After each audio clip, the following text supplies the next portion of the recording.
Buenas noches, insomnes de la historia. Has llegado al rincón donde la oscuridad reconforta, el insomnio se convierte en ritual, y la historia, la verdadera, la cruda, la incómoda, te arrulla como un secreto al oído. Esta noche no hay prisa.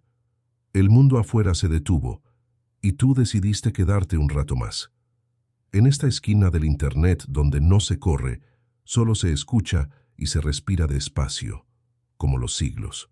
Si esta voz te acompaña en medio del silencio, considera dejar un pequeño gesto de gratitud, un like o una suscripción, para que este ritual nocturno continúe.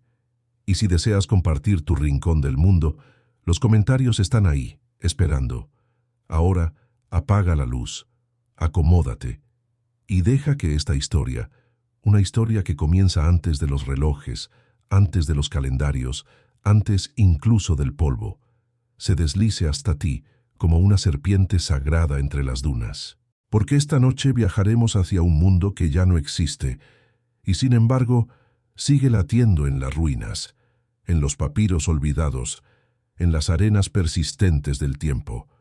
Un mundo donde los dioses tenían forma de halcón, de ibis, de chacal, donde la muerte no era un final, sino una travesía compleja, regulada por sortilegios, por fórmulas recitadas con voz temblorosa, mientras el alma cruzaba el umbral del Nilo celeste. Egipto, un nombre que pesa como una piedra esculpida, un eco de templos y momias, de ojos delineados en col, de soles que nacen cada mañana por mandato divino y que mueren cada tarde para enfrentarse a la serpiente del caos.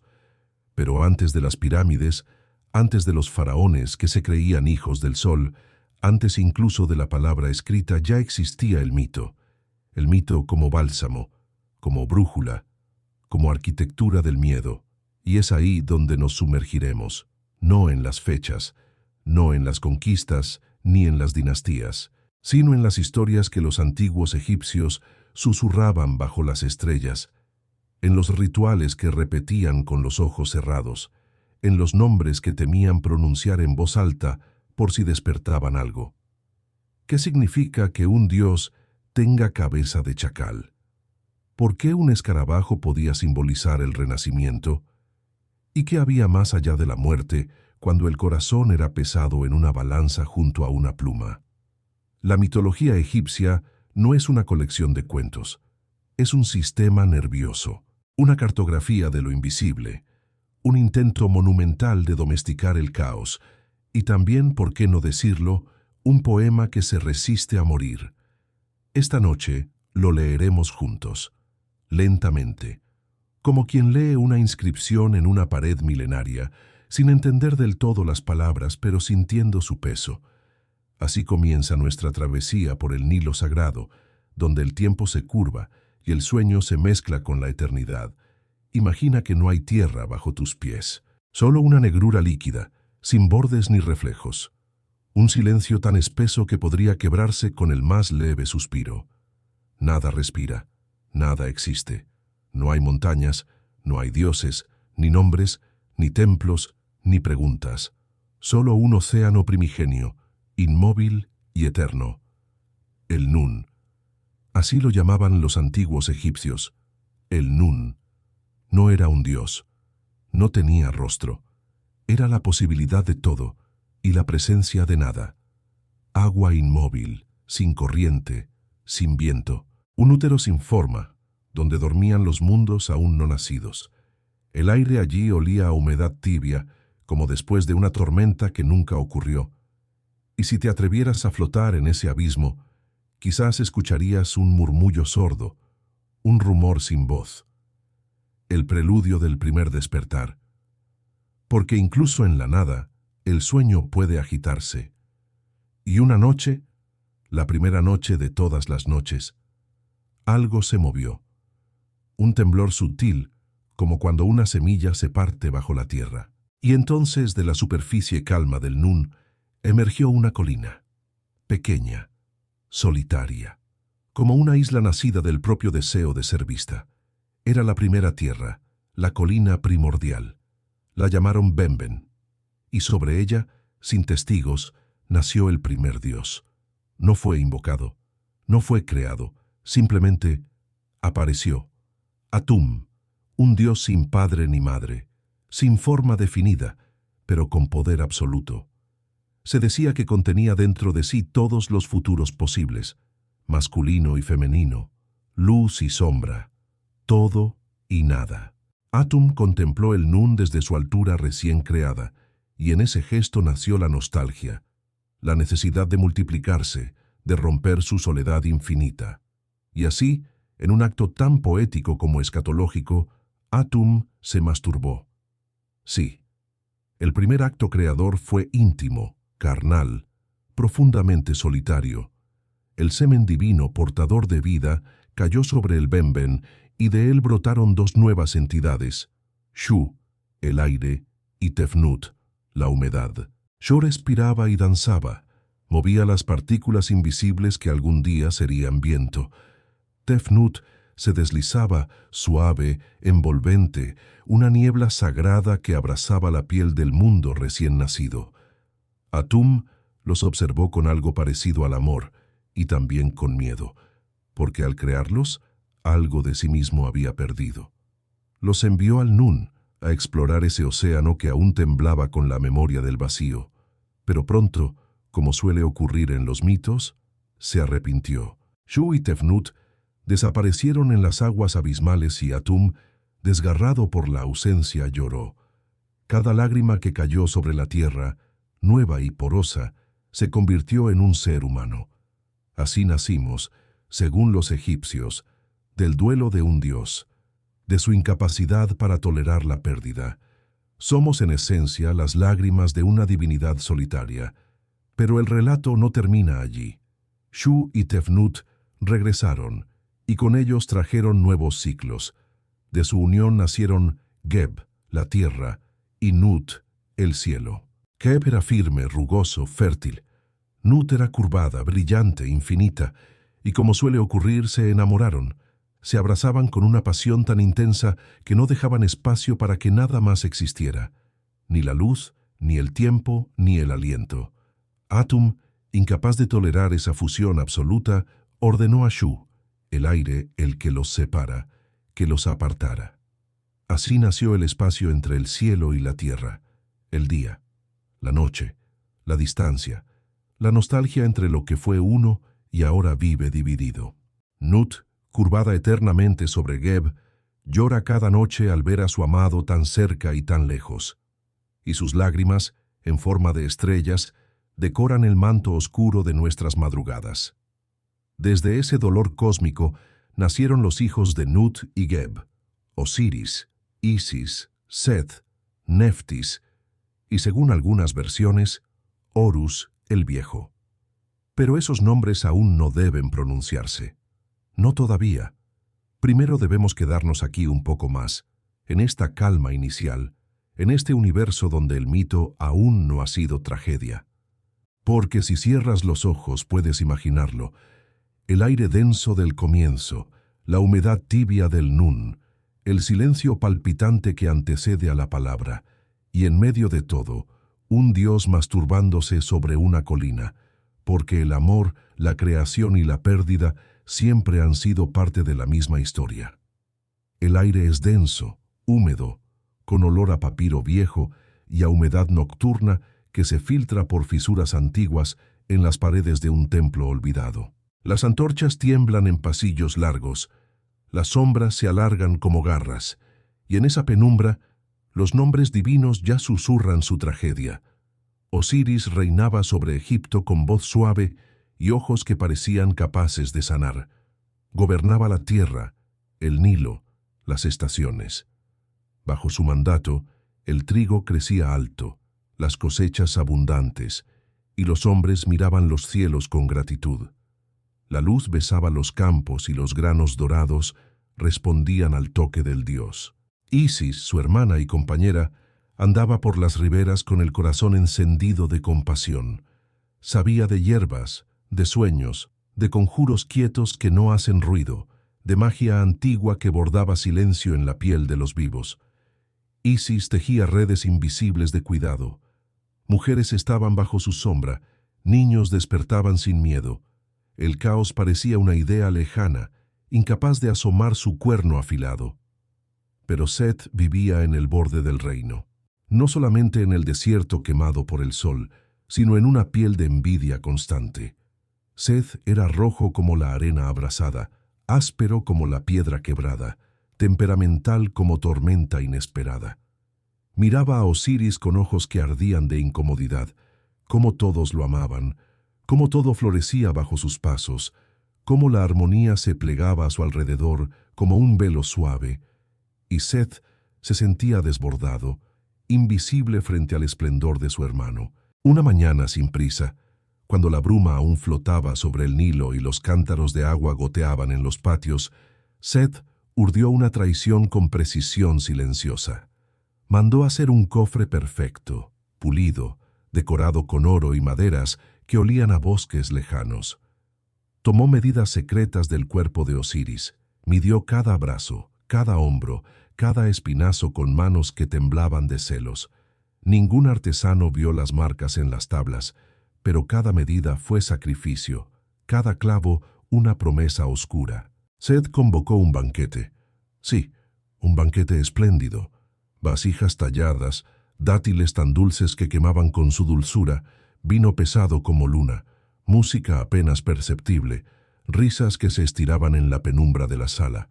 Osiris asistió, sin sospechas. Isis, radiante de presencia, lo recibió con gestos de amor. Todo parecía un canto al orden perfecto. Pero la traición no canta. La traición se esconde en el eco de un aplauso, en el extremo de una palabra amable. Y llegó el momento del regalo, el cofre. Seth lo presentó diciendo que premió al que cupiera dentro con un regalo precioso. Osiris, confiado, se acostó.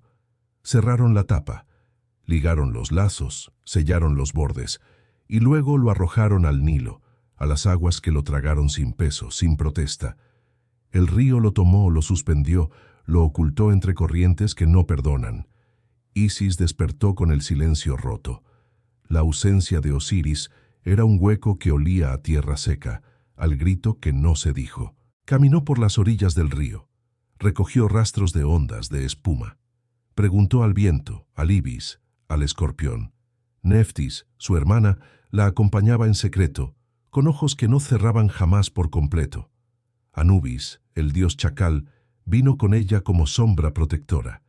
Pero Seth, temiendo su empeño, desmembró el cuerpo de Osiris. 14 partes, miembros, carne, huesos, fluido divino esparcidos, el corazón vencido, el cuerpo dividido, el dios caído relegado a fragmentos que Egipto nunca sabría reunir con certeza. Isis recogía uno aquí, otro allá, una falange, un trozo de piel, un hueso. En cada recuperación había un silencio, en cada sílaba de plegaria, un temblor. Ella cosía con magia, con quien solo sabe lo que es amar lo perdido. Neftis en la sombra lloraba. Anubis embalsamaba lo posible. Pero una parte escapó, el miembro generador, el símbolo de la continuidad. Se perdió entre peces, entre corrientes engañosas. Isis lo buscó en la profundidad de las aguas, entre las raíces que crecen donde la luz nunca llega. No lo halló, pero no flaqueó. Magia antigua, conjuro de aliento en las noches más oscuras, invocaciones con saliva y canción, manos que rozan barro. Isis reconstruyó el cuerpo de Osiris tan bien como pudo. Lo envolvió, el cuerpo ya sin calor de vida, en lienzos perfumados con resina y mirra, oraciones que sonaban como viento en los papiros. Y ocurrió algo que nadie esperaba. En una noche sin luna, cuando los grillos reposaban y el mundo parecía contener la respiración, Isis sopló sobre su esposo. Circuló en el aire un hálito antiguo, un temblor que solo los dioses conocen. Osiris, no completamente, no como antes, pero sí lo suficiente, se levantó, lo suficiente para engendrar a Horus. Fue ese momento breve, efímero, un destello de luz en la penumbra. Horus fue concebido en lo que quedaba del amor y del dolor, hijo del cuerpo que ya no podía vivir como los vivos, pero que sobrevive en la arquitectura del mito. Después de este acto, Osiris no volvió a caminar entre los vivos, no volvió a pisar los campos bañados por el sol, no volvió a gobernar como rey de hombres. Se recluyó en el Duat, el reino de los muertos, donde su voz pesa como una promesa, donde su justicia es necesaria, donde los corazones muertos esperan. Isis lo acompaña con lágrimas que corren como ríos de sombra. Neftis lo vela. Anubis guía. El juicio se prepara en cada alma que cruza el umbral. Mientras tanto, Horus crece. Crece en un refugio oculto, entre juncos del delta, escondido del rayo de Set, con la sabiduría de Isis como escudo. Su infancia es de peligros silenciosos, víboras que se arrastran entre el papiro, serpientes que muerden en la oscuridad, sombras que acechan en cada esquina. Isis lo cuida, lo amamanta, le habla del nombre secreto de su padre, le canta versos que el mundo ha olvidado. Horus aprende a mirar con ojos de halcón, con la intensidad de quien ha nacido con una deuda que no entiende por completo, pero la siente en cada latido. Y Set, impaciente en su desierto, ruge ante la injusticia. Quiere destrozar la memoria de Osiris, extinguir su nombre. Envía tormentas de arena, plagas que marchitan el fruto, alimañas que roen los pilares del templo. Egipto resuena con lamentos. Isis implora. Los hombres ofrecen sacrificios. El Nilo sube y baja en su ciclo eterno, reflejando la oscilación de muerte y renacimiento. El conflicto entre Horus y Set se acerca, aunque no ha estallado aún. Se siente como viento de tormenta antes de la caída del sol, un pulso que vibra en la piel, un nauseabundo presagio. Horus, hijo del silencio, se prepara. Set, hermano del caos, conspira.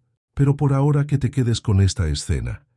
Isis recogiendo huesos en un campo de hierbas, cosiendo piel con plegarias, reconstruyendo lo que la traición desgarró. Y Horus, niño mitad dios, observando sin saber, sintiendo ya la densidad de la herida. El sol ya no nace como antes, sale con desgano como si sospechara que el mundo que ilumina ha sido alterado en su estructura más íntima. Las arenas del desierto murmuran nombres antiguos que no deberían pronunciarse, y el Nilo, aunque sigue su curso, parece hacerlo con un ritmo más lento, como si recordara demasiado. En los juncos, oculto del ojo ardiente de Set, crece Horus. No hay canciones de cuna, no hay juguetes, no hay infancia. Lo que hay es vigilancia. Isis, madre y maga, no duerme. Se mueve entre sombras, acaricia su frente con palabras que solo ella entiende. Habla con las plantas, interroga al viento, observa las estrellas como si en sus movimientos pudiera leerse el destino del hijo que crece entre sus brazos. Horus aprende a respirar sin hacer ruido, a caminar sobre tierra mojada sin dejar huellas. Aprende a leer en los rostros de los animales, a comprender que en cada rincón de su mundo hay algo que lo vigila o lo protege, a veces ambas cosas al mismo tiempo. Nadie dice la palabra venganza, nadie la enseña, pero Horus la respira. La absorbe con cada sorbo de leche, con cada historia a medias que Isis deja caer, como quien derrama aceite sobre piedra caliente. Horus conoce su origen, pero aún no entiende su propósito. Tiene los ojos de su padre, dicen, pero su mirada es otra, es más afilada, menos indulgente. El halcón no perdona. Set, en su trono de tormenta, siente el crecimiento del enemigo como una presión en las sienes. Intenta ahogar su nombre en las arenas. Persigue rumores, envía emisarios disfrazados, recita encantamientos en lenguas que solo los escorpiones comprenden. Pero no logra borrar a Horus. Cada intento por destruirlo lo fortalece, como esas semillas que solo germinan después del incendio. Y llega el día, o la noche, o ese momento que no pertenece a ningún tiempo humano, en que Horus se presenta, no como niño, no como huérfano, sino como heredero, ante los dioses, ante el tribunal oculto, donde las decisiones pesan más que las montañas. Maat, la diosa de la verdad, extiende su pluma. Tot toma nota. Ra entrecierra los ojos. Set, con su risa rota, desafía. Horus calla, pero su presencia llena la sala como una tormenta que aún no ha caído. El juicio no es rápido, no puede serlo. Las palabras son pesadas como bloques de piedra. Los recuerdos se examinan como cadáveres. Cada dios dice su parte, cada uno trae sus sombras. Incluso Isis, temblando de contención, habla, suplica, declara. Y Horus, aunque arde por dentro, mantiene la calma. Sabe que la rabia no le servirá. Seth sonríe como quien cree que ya ha ganado. Su poder es viejo, es duro, es persistente. Los debates se alargan por días, quizás siglos. En uno de ellos, Horus y Seth pelean, no como hombres, como fuerzas, como símbolos en colisión. Seth toma la forma de un hipopótamo. Horus se convierte en halcón. Las aguas del Nilo hierven. Los cielos se agrietan. El mundo observa. En un momento, Seth arranca el ojo de Horus. No lo destruye, lo esconde, lo mutila y lo oculta. Horus cae. Isis llora. Pero el ojo no muere. Tot lo encuentra, lo reconstituye, lo devuelve, y desde entonces, ese ojo, el ojo de Horus, será símbolo de protección, de visión, de equilibrio restaurado. Ese ojo no es solo un órgano, es memoria, es pérdida y restitución, es cicatriz visible. Horus, con su ojo restaurado, no es el mismo. Ve más allá, ve adentro. Ya no busca venganza, busca justicia. El tribunal de los dioses lo reconoce. La balanza se inclina. Seth es derrotado, no destruido, porque incluso el caos tiene su lugar, pero ya no gobierna. El trono vuelve a la línea de Osiris. Horus asciende. Y sin embargo, no hay celebración, no hay fiesta, hay silencio, hay un nuevo orden, pero no hay olvido. Horus visita a su padre en el Duat. Lo mira.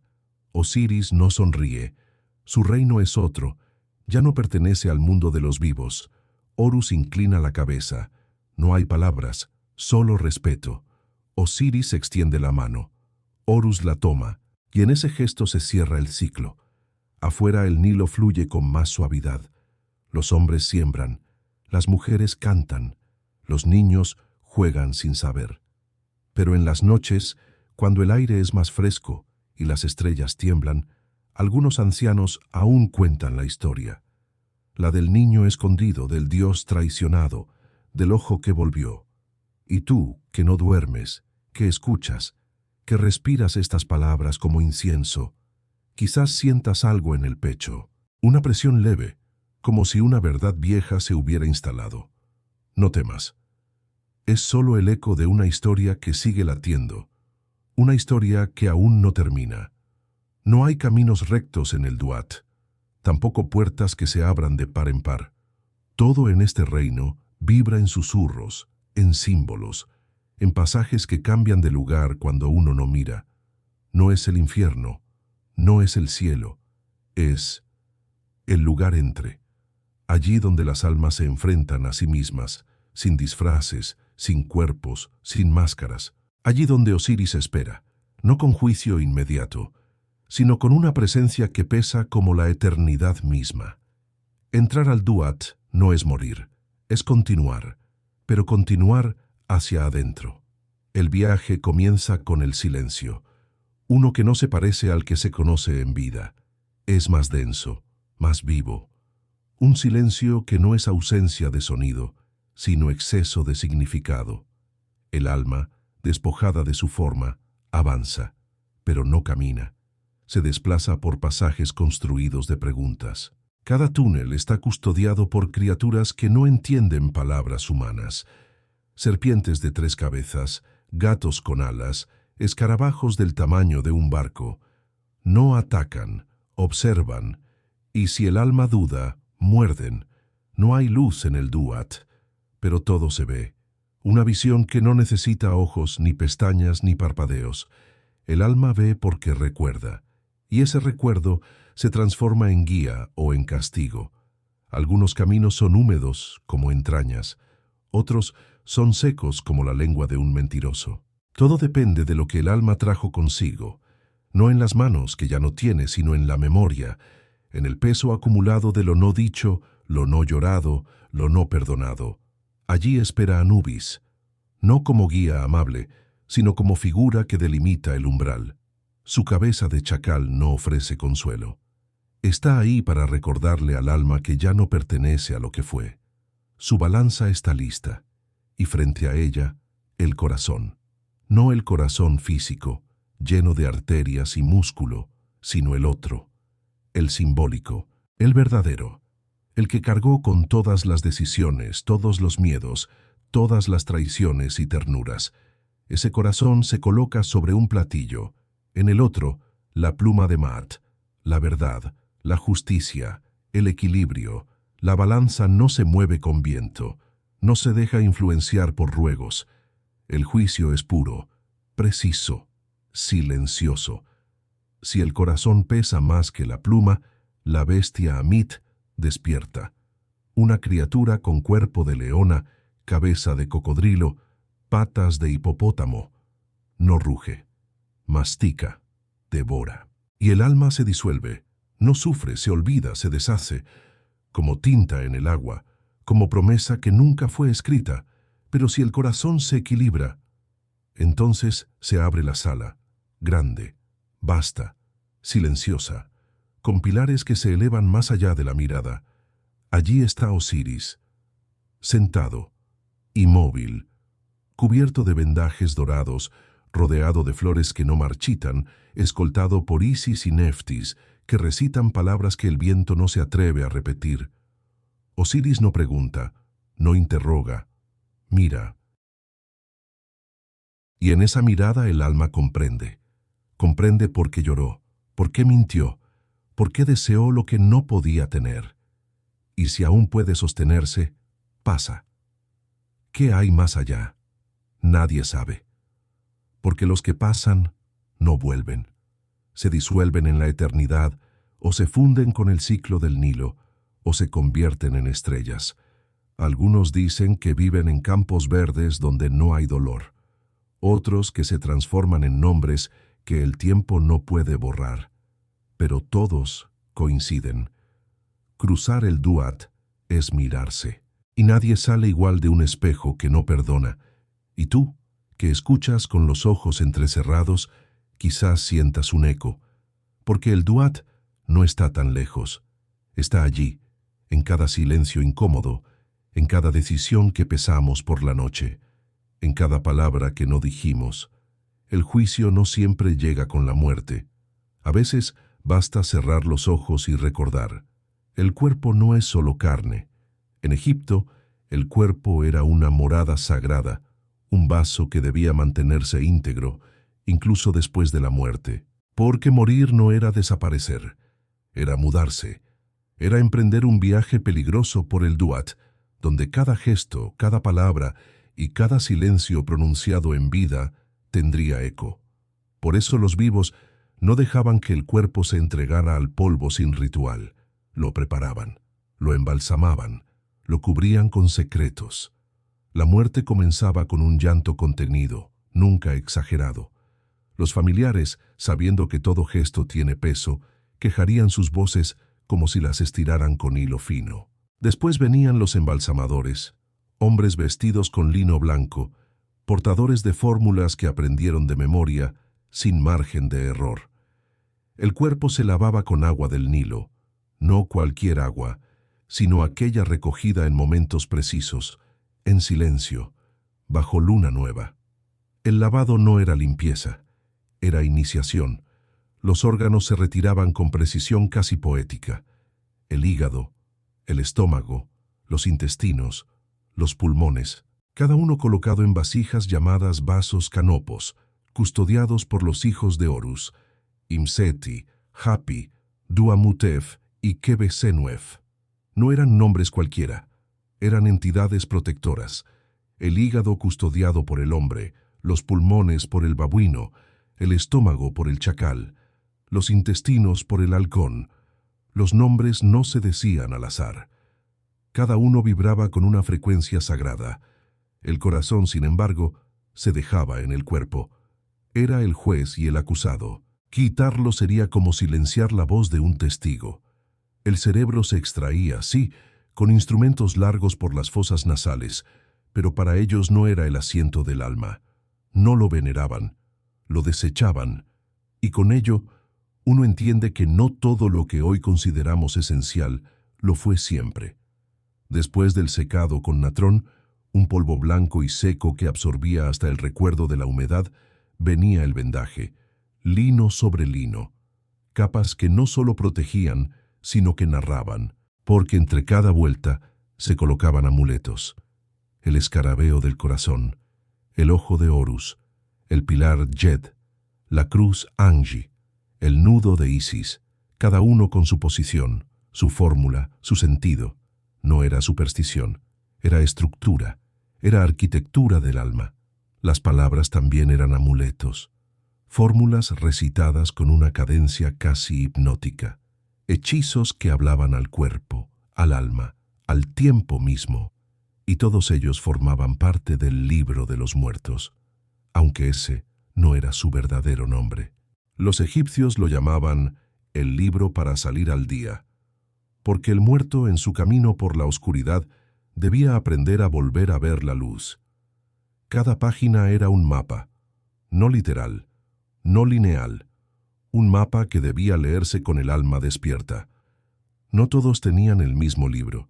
Algunos lo mandaban escribir en papiros largos, enrollados, colocados entre los dedos del difunto. Otros lo pintaban en las paredes del sarcófago. Otros, en el interior de las tumbas. Cada versión era distinta, personal, pero los hechizos esenciales se repetían. La fórmula para abrir la boca del muerto, para que pudiera hablar en el más allá. La fórmula para que su corazón no hablara contra él en el juicio. La fórmula para que pudiera recordar su nombre, porque olvidar el nombre era desaparecer. Los sacerdotes recitaban en voz baja, como si cantaran para que el viento aprendiera. Las mujeres lloraban sin lágrimas, porque sabían que las lágrimas podían distraer al alma. El muerto no debía ser detenido por el dolor de los que quedaban.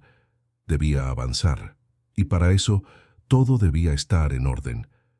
El ataúd no era solo una caja, era un templo portátil, pintado con escenas del Duat, con rostros de dioses, con estrellas falsas que intentaban engañar a la oscuridad, el rostro del muerto tallado en la tapa para que pudiera reconocerse si se perdía, los pies apuntando hacia el oeste, donde el sol muere cada día.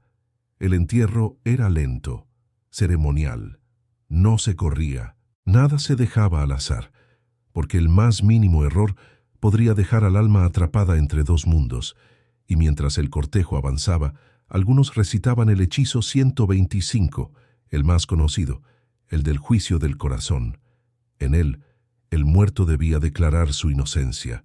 No robé, no maté, no mentí, no profané, no causé dolor innecesario, no traicioné, no cerré los oídos al llanto, no destruí, no me reí del sufrimiento ajeno, palabra tras palabra, una confesión invertida, no para convencer a los dioses, sino para recordar al alma quién fue, para reafirmar que pese al olvido de la carne, su esencia permanecía, y así, enterrado bajo metros de arena, bajo capas de tiempo, el cuerpo dormía, pero no descansaba, soñaba. Soñaba con pasajes oscuros, con lagos de fuego, con puertas selladas por nombres que nadie recuerda, y cada palabra pronunciada, cada amuleto colocado, cada gesto ritual, eran las llaves de ese sueño. Porque en Egipto, morir era un acto que debía prepararse como una ceremonia. No se moría una vez, se moría en etapas. Se moría en cada pasaje del Duat, en cada criatura enfrentada, en cada sala atravesada. Y se renacía, si todo estaba en orden, como un Ak, un espíritu luminoso, eterno, digno de sentarse junto a los dioses. Y tú, que ahora escuchas en la penumbra, que sientes los párpados ceder al peso de la noche, Tal vez te preguntes qué palabras han quedado grabadas en tu propio cuerpo, qué amuletos invisibles te rodean, qué hechizos has pronunciado sin saber. No respondas, no hay prisa. En el silencio también se embalsaman los pensamientos. En Egipto, los dioses no vivían en las nubes. No eran lejanos ni inaccesibles. No se escondían en tronos etéreos, ni hablaban desde cielos vacíos. Estaban allí, en las plazas, en las casas, en los mercados donde el pan olía a horno recién encendido, en el grano que se almacenaba con cuidado, en los gatos que dormían en los techos, en las palabras que se decían con exactitud. Eran múltiples, eran simbólicos, eran parte del tejido mismo de lo cotidiano. El pueblo egipcio no creía en la separación entre lo divino y lo humano. Cada acción, cada gesto, cada sombra proyectada bajo el sol era acompañada, observada, protegida o castigada por una fuerza más allá, pero no por ello lejana. Y entre esos dioses que caminaban sin hacer ruido estaba Tot. No el más fuerte, no el más temido, pero quizás el más constante. Dios de la escritura, de la sabiduría, del tiempo que se pliega sobre sí mismo como papiro enrollado, se le representaba con cabeza de ibis, ese pájaro de cuello largo que se desplaza con pasos de monje y ojos que no parpadean. Tot anotaba, todo, siempre. Era el escriba del universo, aquel que anotaba los nombres de los nacidos, los muertos, los que mentían y los que recordaban. Decían que fue él quien inventó la palabra escrita, no como herramienta, sino como espejo. Porque escribir no es transmitir, es reflejar. Y Tot reflejaba todo, incluso lo que nadie quería mirar. Los escribas le rezaban antes de tocar el cálamo. Los jueces lo invocaban antes de dictar sentencia. Los sacerdotes lo susurraban en medio de cánticos para que el orden no se quebrara. Su presencia era invisible pero pesada. Estaba en la tinta, en el papiro, en el ritmo de los calendarios. Sin Tot, Egipto no habría tenido memoria, y sin memoria, ningún imperio puede sostenerse. Más allá, donde la luz filtra por cortinas tejidas y los patios huelen a leche tibia, se sentía la presencia de Bastet, diosa gata, protectora del hogar, de las mujeres, de los niños dormidos. En ella, la dulzura y el filo convivían. Podía ronronear entre los pies de una madre mientras amamantaba, o saltar con garras desnudas si alguien amenazaba la paz. Los gatos eran sagrados no por ser misteriosos, sino por ser espejos de Bastet, independientes, observadores, silenciosos hasta que dejan de serlo. En las casas se les ofrecía leche, pan, flores, no como mascotas, como divinidades. Matar un gato, incluso por accidente, podía llevar a la muerte. Y no por ley humana, sino por respeto al equilibrio. Porque si Bastet abandonaba un hogar, todo podía desmoronarse. Y nadie quería vivir en una casa sin su sombra. Hathor, en cambio, se movía donde había música, donde el vino goteaba por copas de cerámica, donde las mujeres danzaban al atardecer, donde el amor florecía entre promesas susurradas. Hathor era belleza, fertilidad, embriaguez suave. Era el rostro sonriente del panteón. Se la representaba como vaca o mujer con cuernos y disco solar. No era frágil, era plena. Sus templos estaban llenos de columnas decoradas con rostros sonrientes. Los músicos le ofrecían canciones, los enamorados le encendían incienso. En los funerales, su nombre era invocado para que el alma no sintiera miedo, para que el tránsito hacia el más allá estuviera bañado en dulzura. Porque incluso morir, bajo su mirada, podía ser una fiesta lenta. Y sin embargo Hathor tenía un doble, una hermana, una sombra, Sekhmet, la leona, la diosa del fuego, de la enfermedad, de la venganza que arde. Nacida del ojo de Ra, enviada para castigar a la humanidad cuando se volvía arrogante. Sekhmet no preguntaba, destruía. En sus rugidos las ciudades temblaban. Era guerra, peste, furia divina. Decían que cuando su sed de sangre era demasiado, solo el vino teñido de rojo podía calmarla. Y así lo hicieron. Un día, cuando su rabia amenazaba con arrasar todo, los dioses tiñeron la tierra de vino. Sekhmet lo bebió pensando que era sangre. Bebió y bebió, hasta caer dormida. Y al despertar ya no quería matar. Esa fue la transformación. La diosa fiera se volvió medicina, porque Sekhmet también curaba.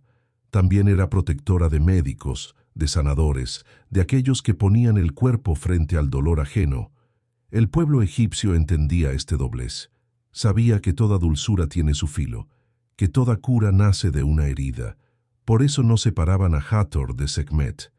Eran la misma energía, en distintas fases, como la luna que crece y mengua, como el Nilo que nutre y arrasa. Y tú que has llegado hasta aquí, que sigues respirando en la penumbra de estas palabras, quizás reconozcas algo de estos dioses en tu propia vida. Tal vez Thoth te observa cuando anotas lo que no te atreves a decir. Tal vez Bastet duerme en la esquina de tu cama. Tal vez Hathor se oculta en una canción que no puedes dejar de tararear. Tal vez Sekhmet te visita cuando te arde el pecho y no sabes por qué. Los dioses egipcios no murieron. Cambiaron de forma. Ahora habitan en símbolos, en sueños, en esas intuiciones que no puedes explicar pero que sabes ciertas. No tienes que creer en ellos. Basta con escucharlos. A veces, basta con cerrar los ojos y notar que ya están ahí. Antes del principio, no había tiempo. No había tierra, ni cielo, ni nombres. Solo había una inmensidad líquida, densa, oscura. El Nun, un caos acuático sin dirección ni propósito. No era agua como la del Nilo, no era río ni mar. Era sustancia pura, sin forma, sin límite, sin palabra. El Nun no era malo, no era bueno. Simplemente era, como un sueño del que nadie ha despertado, como un recuerdo anterior a todos los recuerdos, y de esa vastedad sin forma algo emergió, no por decisión, no por mandato, sino por necesidad.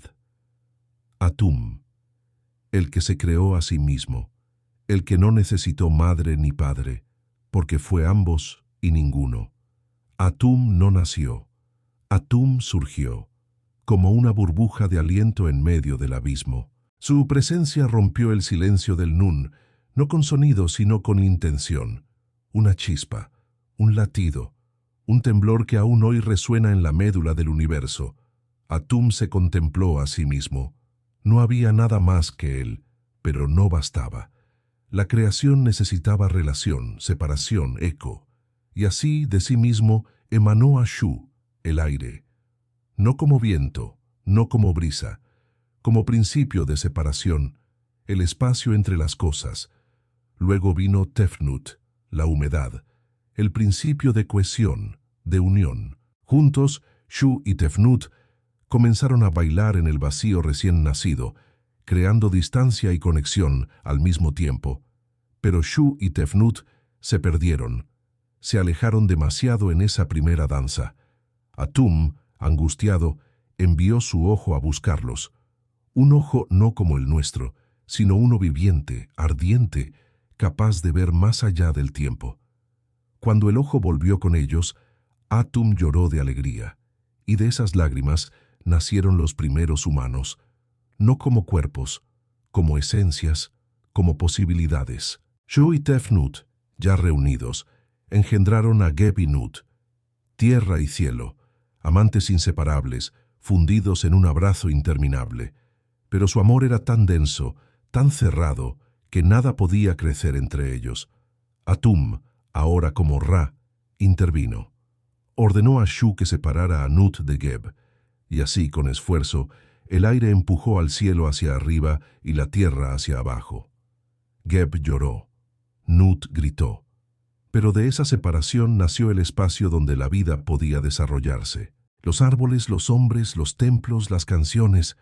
Nut, en su dolor, se arqueó sobre el mundo formando un dosel estrellado.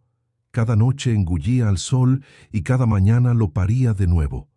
Geb, en su pena, dejó que su cuerpo se llenara de ríos, montañas, grano. La creación era separación, pero también promesa, porque cada distancia guarda en sí misma el deseo de unirse.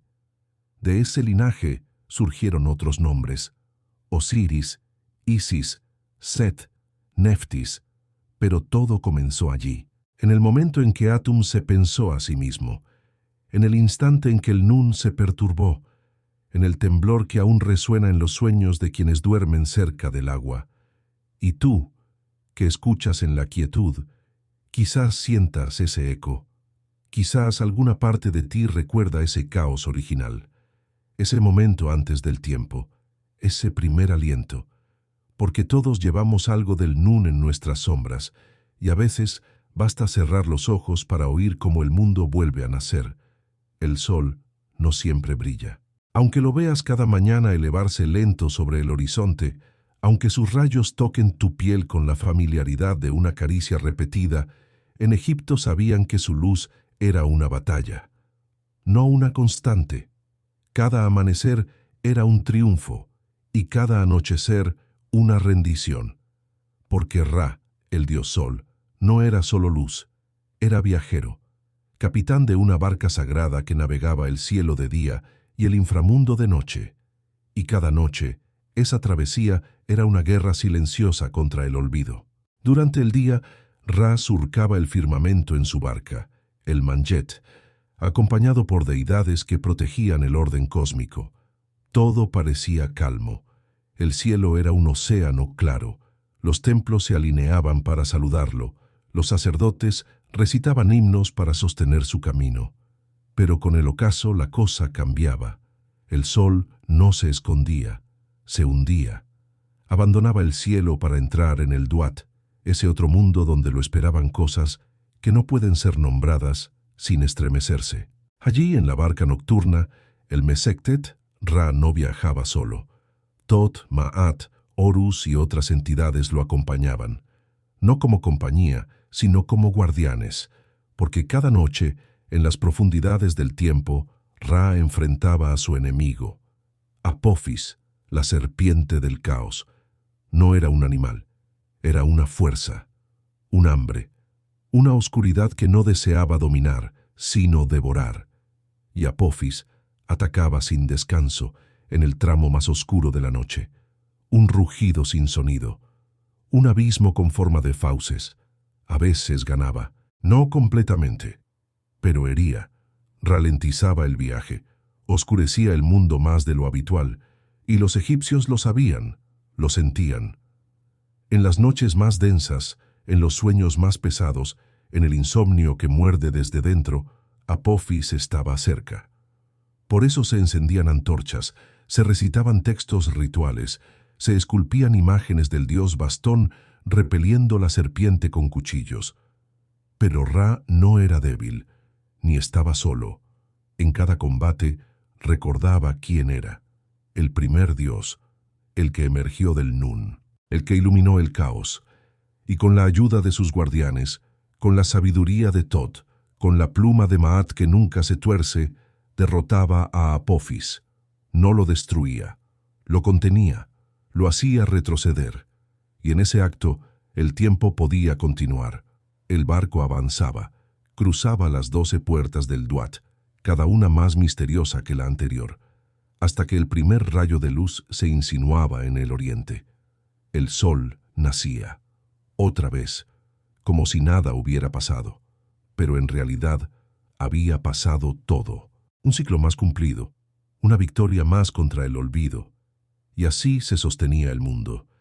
Este mito no era solo un cuento. Era una explicación profunda sobre el dolor, la rutina, el renacimiento. Ra moría cada noche, renacía cada día, y en ese vaivén los egipcios encontraban sentido. Porque si incluso el dios Sol debía enfrentarse al caos, ¿cómo no habría de hacerlo un hombre cualquiera? Pero también comprendían algo más, que la oscuridad no es enemiga de la luz, es su prueba, su espejo. Sin noche no hay amanecer. Y tú, que escuchas mientras los minutos se estiran como lino bajo el sol, quizás recuerdes tus propias noches, aquellas en que sentiste a Apophis respirando en la nuca. No temas, El barco sigue, Ra aún navega, y mientras su luz regrese, nada está perdido. Los templos de Egipto no eran edificios, eran seres vivos. No tenían alma como los hombres, pero sí una respiración invisible, un pulso que no podía verse, pero sí sentirse. En el aire espeso, en la penumbra filtrada por columnas gigantescas, en el eco de pasos que no se atrevían a sonar. Entrar a un templo no era visitar un lugar, era ingresar a otro mundo. Uno donde el tiempo no pasaba como afuera. Uno donde el día y la noche no eran relojes, sino movimientos del alma. Desde lejos ya se sentía algo. No miedo, no respeto. Algo más profundo, como una memoria antigua que no era tuya, pero te reconocía. Las paredes, cubiertas de jeroglíficos, no contaban historias, cantaban. Las columnas con formas de papiros abiertos no sostenían el techo, sostenían el cielo. El olor a incienso era denso, dulzón, persistente. Se pegaba en la ropa, en la lengua, en los párpados. No se entraba hablando, se entraba en silencio, porque incluso el pensamiento parecía hacer ruido allí dentro. Los sacerdotes no eran figuras altivas, no eran poderosos por título, eran guardianes del orden, vestían lino blanco, se afeitaban todo el cuerpo, se purificaban 4 veces al día, no por limpieza, sino por sintonía. El cuerpo debía estar afinado como un instrumento, porque cada rito era música, cada palabra, vibración, cada movimiento, eco de un gesto original.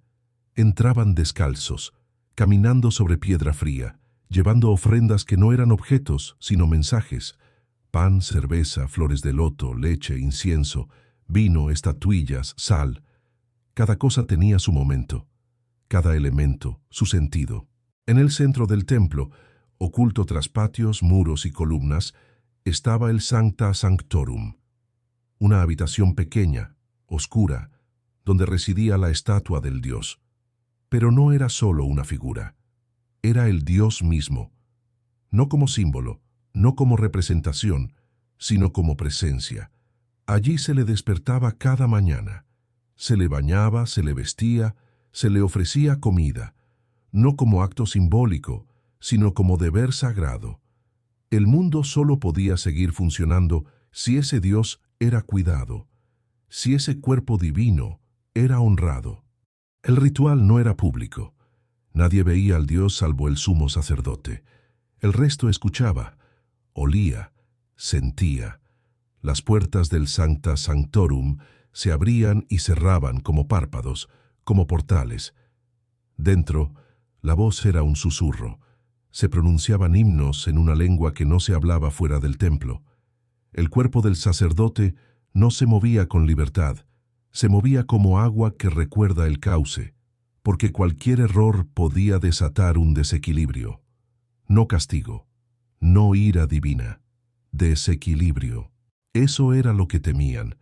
Cada día era una repetición del primer día, el primer amanecer, el primer gesto, la primera ofrenda, porque el templo no era solo un lugar de culto, era una máquina cósmica, una réplica de la creación. Su arquitectura estaba basada en el mito. El suelo era Geb, las paredes eran Shu, el techo estrellado era Nut. Al caminar por él, uno caminaba sobre el cuerpo del universo, y había sonidos, campanas de bronce, crótalos, cánticos en falsete. No eran para eran para llamar, para atraer la atención del Dios, para sintonizar el espacio con las vibraciones del más allá. A veces se quemaban hierbas que solo crecían una vez al año. A veces se recitaban fórmulas que ningún escriba se atrevía a anotar. Se pasaban de boca en boca, como secretos que no envejecen. El pueblo no entraba al Sancta Sanctorum, pero sí se acercaba al templo. Dejaban ofrendas en los patios, recitaban plegarias, colgaban estatuillas, escribían en papiros plegables que escondían entre las grietas. El templo no era solo para dioses, era puente, era espejo, era boca abierta del mundo que permite hablar con lo invisible. En ciertas fechas las estatuas salían, No caminaban, pero eran llevadas en procesión, cubiertas, adornadas, ocultas tras velos. El pueblo se alineaba, lloraba, gritaba, cantaba, no por espectáculo, por presencia, porque el Dios salía de su refugio y caminaba entre los hombres, aunque nadie lo viera, aunque solo fuera una caja cerrada sobre un trineo de madera.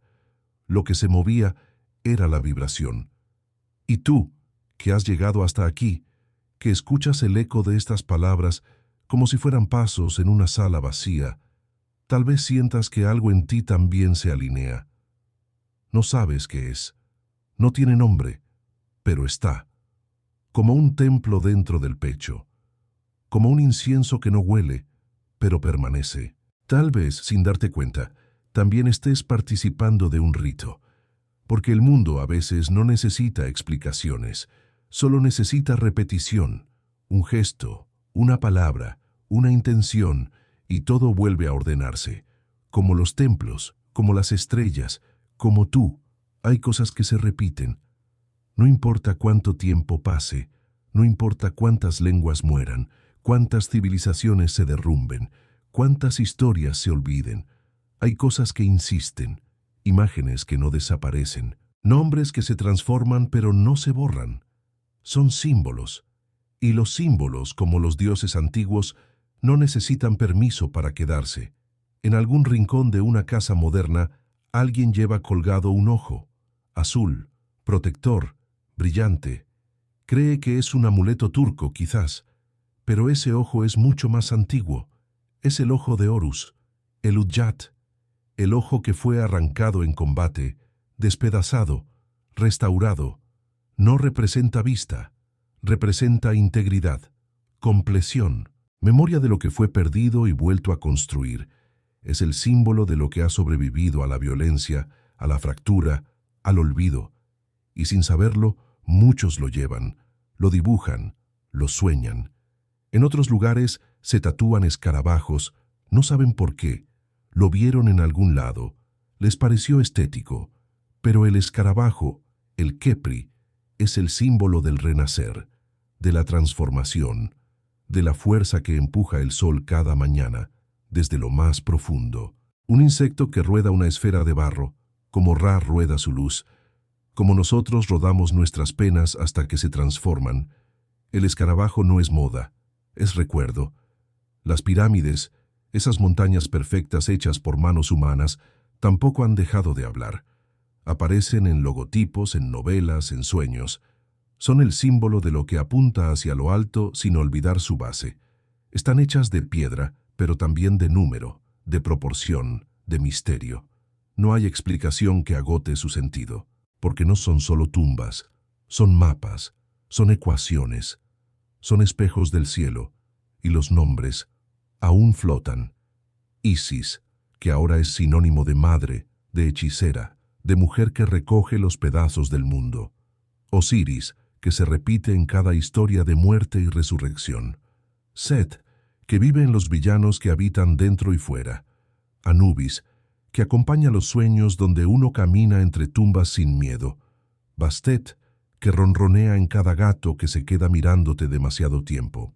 La mitología egipcia no desapareció, solo se hundió, como el Nilo cuando se retira para volver con más fuerza. Vive en los símbolos, en las palabras, en los rituales que ya no reconocemos como tales. Cada vez que encendemos una vela para pensar en alguien, cada vez que decimos una palabra con cuidado, cada vez que nos vestimos de blanco para empezar algo nuevo, todo eso son ecos, ritos sin templo. Incluso en la ciencia moderna, los símbolos sobreviven. En los nombres de constelaciones, de elementos, de operaciones quirúrgicas. Incluso en la arquitectura de los sueños, donde aparecen dioses con cabeza de animal y cuerpo humano, sin que podamos explicar por qué. El inconsciente no olvida lo que una vez fue sagrado. Y tú, que has caminado conmigo por este sendero lento, envuelto en palabras que no corren, tal vez sientas que algo de ti también ha sido tocado por estos símbolos. No necesitas comprender, solo recordar. Porque en el fondo todos somos templos. Todos tenemos un ojo que fue dañado y curado. Todos empujamos un sol invisible por los pasillos del alma. Los egipcios lo sabían, por eso dejaron sus historias talladas en piedra, no para ser leídas, para ser recordadas. Y ahora que el recorrido ha llegado a su fin, o al menos a esa pausa donde la voz se apaga sin cerrarse del todo, quizás te descubras respirando distinto. No lo notas, tal vez, pero algo ha cambiado. Como cambia el aire después de una tormenta. Como cambia el cuerpo después del sueño. No es algo que se vea. Es algo que se siente cuando el silencio por fin encuentra espacio para hablar. Durante este largo tránsito, hemos caminado entre dioses con nombres difíciles, con formas imposibles, con destinos entrelazados por el amor, el caos y el orden. Hemos descendido al Duat, tocado la arena de tumbas milenarias, sentido el aliento espeso de templos que ya no están, pero que aún respiran en algún rincón del mundo. Hemos escuchado palabras pronunciadas hace 5000 años, palabras que aún hoy siguen flotando entre nosotros, como ceniza suspendida en la luz de la mañana. Pero quizás, más que aprender mitología, lo que hicimos fue recordar. No recordar datos, no nombres, no fechas.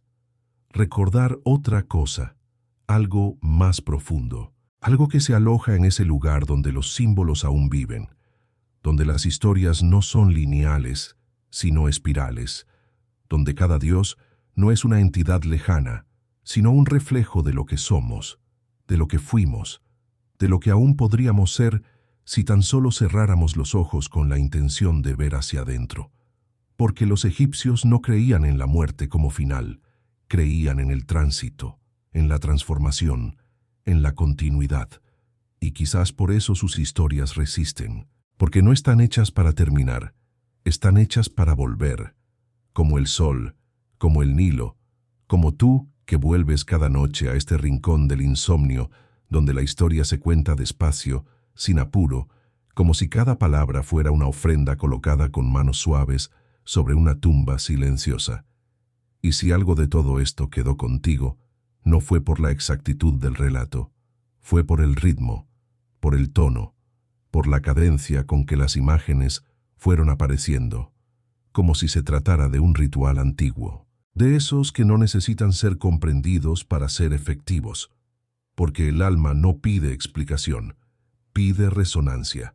Ahora, mientras el sueño tal vez se insinúe en los bordes de tu conciencia, como un gato que se acomoda sin pedir permiso, tal vez sientas que esta historia ha cumplido su función, no la de enseñar, no la de entretener, sino la de acompañar, como una vela encendida en una sala oscura, como una voz que no busca respuestas, solo estar, y eso, a veces, basta. Dormir con esta historia en la cabeza quizás no sea la peor idea del día, y si aún no has dormido, no pasa nada. Aquí siempre habrá otra historia esperándote.